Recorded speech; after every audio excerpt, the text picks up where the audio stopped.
Has he given his clearest indication yet that he plans to do this? My sense is that he has, and the indications that he's approaching this with a now greater determination.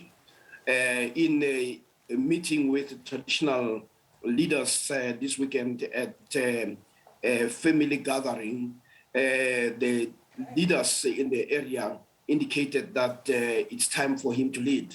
And of course, that is more a traditional setup. And his response was a simple one, that when the branches of the ANC were to approach him, he'll indicate his availability, and he has always been willing to serve this nation and this country. So that is a very strong message that you're sending. But he didn't only end up with that message of saying, I will be available. He also made it clear that there will be a battle, because he is aware that there'll be a lot of people who will be bringing about scandals. And but what was even worse was, or worrying, was when he said that there are also politicians who are associated with big companies. And he's aware that they are also launching what you call private investigation. But when a person says that, and also says that they are going to do that because they want to make it difficult for him to contest for the position, there can be no clearer message of somebody who has said, I'm raising my hand and I'm going to battle it out up to the end. Talking about the battle, though, and I mean, one thing aside that you say now, you talk about how he talks about how there might be something more sinister when it comes to uncovering or going deeper into, uncovering certain things that might put him in a not so good light. How much of an impact, though, can this digital vibes saga continue to have around him? Because we still are seeing reports around it, even suggesting that he may have known more than what he led on at first. What we have now is something that sounds more like a trial by media. What we need is that the law enforcement agencies, if they have something on a person, they must not run this through the media. They must charge a person. Because once you run this, you serialize this, it gives a credence to saying there are other ways of manipulating the electoral process within the ANC through people being tried without being charged. So what will be very important for the NPA or anybody who has evidence to suggest wrongdoing by anyone is that this should be dealt with speedily.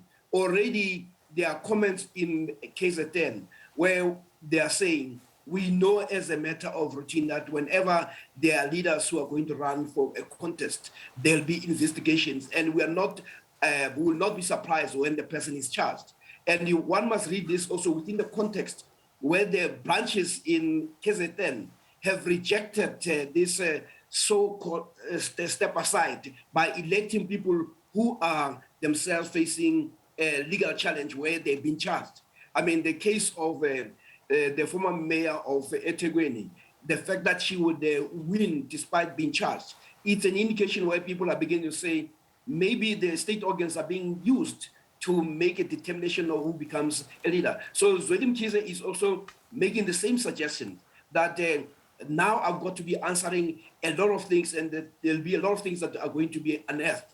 But the most important thing is, if there are issues that he must answer, it will be better, as actually is required in the Constitution, that people, when they deal with their trials, they must be dealt with speedily. We cannot have people being tried by media and then the state not doing its part, because all this information comes from the state organs, whether it's SIU, whether it's leaking from the NPA. But what we need is institutions that are seen to be independent and not being those that are drawn into factional versions of the ANC.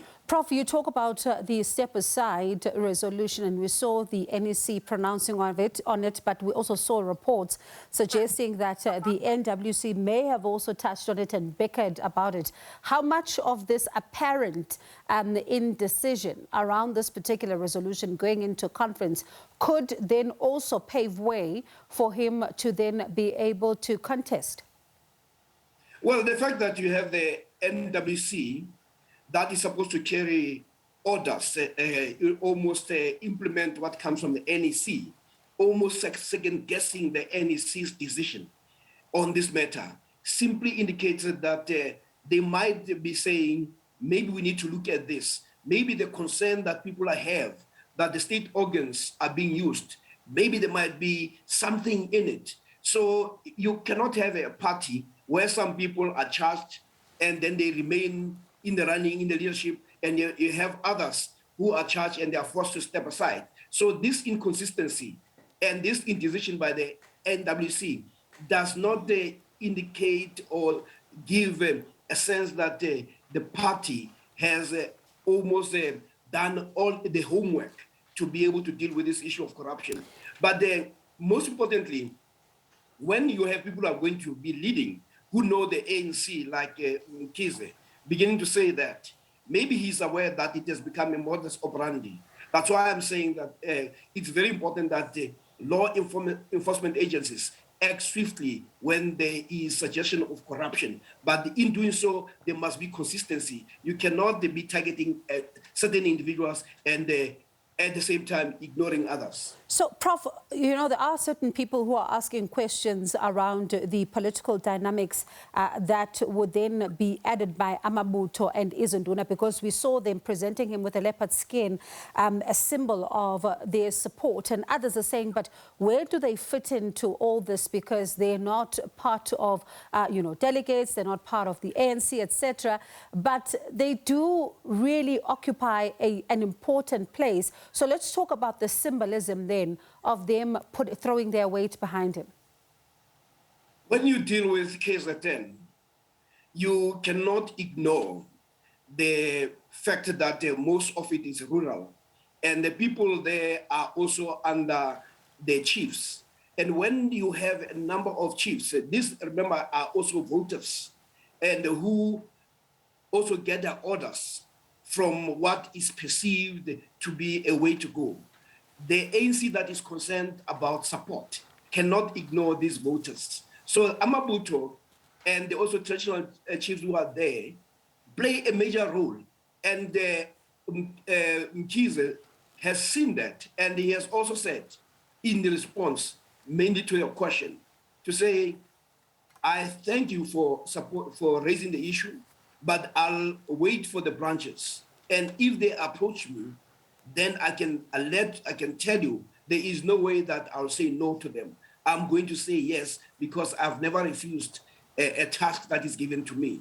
So they are important from the perspective of the ANC being voted in also in 2024, because they are influential. When you talk about politics, you also talk about the spheres of influence. So they are a very important sphere of influence.